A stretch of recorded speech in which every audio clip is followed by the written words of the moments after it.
The word compassion, from com, meaning with, and patio in Latin, to feel. So compassion means to feel with. Yes.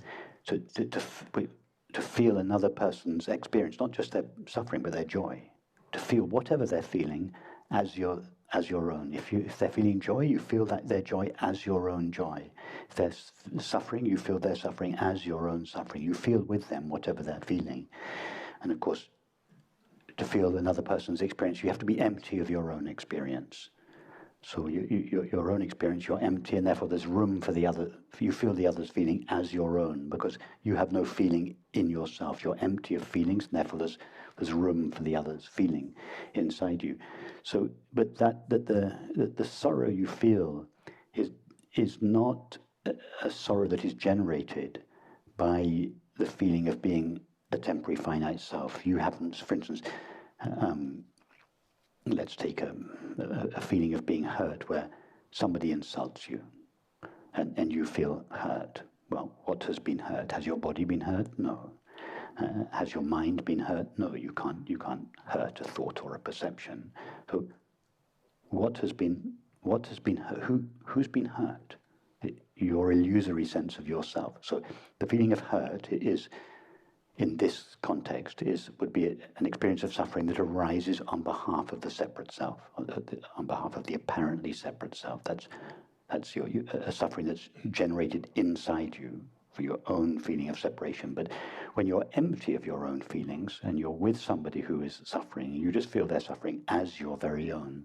So your sorrow then is not created by your own sense of separation. On the contrary, you're in that moment you're empty of any feeling of being a separate self, and it's precisely because of that you're able to feel their experience as your experience. It still hurts, but it's not egoic suffering.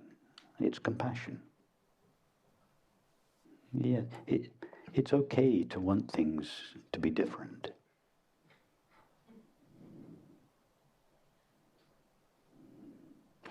It just depends whether your desire, and desire by definition is always a desire for something to be different, because if it was present you wouldn't desire it. So you're obviously desiring something that is not present. In other words, you want the circumstances to change. So, and it's fine to either desire something on behalf of the safety and well-being of your body, or the body of somebody else who's within your care. That's a legitimate desire. For instance, you're hungry. It's legitimate to desire food. That's not an egoic desire. Or your child or your friend is hungry or in pain. You want to change the situation. You don't wash a veneer of Advaita over that and just say, oh, there's nothing to do. I accept the current situation. No, if you're hungry, it's appropriate to desire. If you or someone with you is in pain, it's appropriate to want to change the situation. So that would be a desire that arises on behalf of the safety or well-being of the body.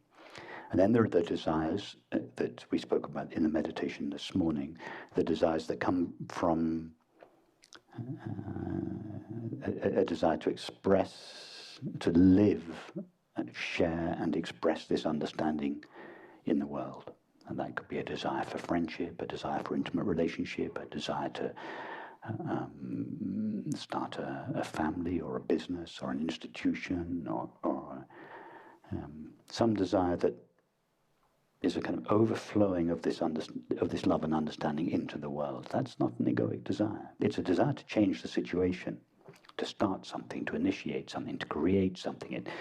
But it's not an egoic desire. It's a desire that comes from love and understanding. And then, of course, there are the desires that come from the sense of lack. I am a temporary finite self.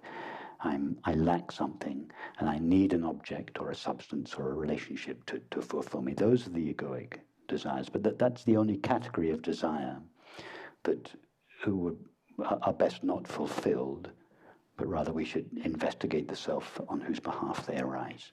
But all the other desires, we should, which are always desires for change, to change, we should follow them. So here we're not anti-desire in this approach. We don't try to crush desires. We're discriminating about our desires, where they come from. If they arise on behalf of a separate self, the apparently separate self, then we don't rush into fulfilling them. Because even if we get what we want, later on it'll turn out not to be what we want. So we investigate the self on whose behalf they arise. But all the other desires, we follow them, we fulfill them.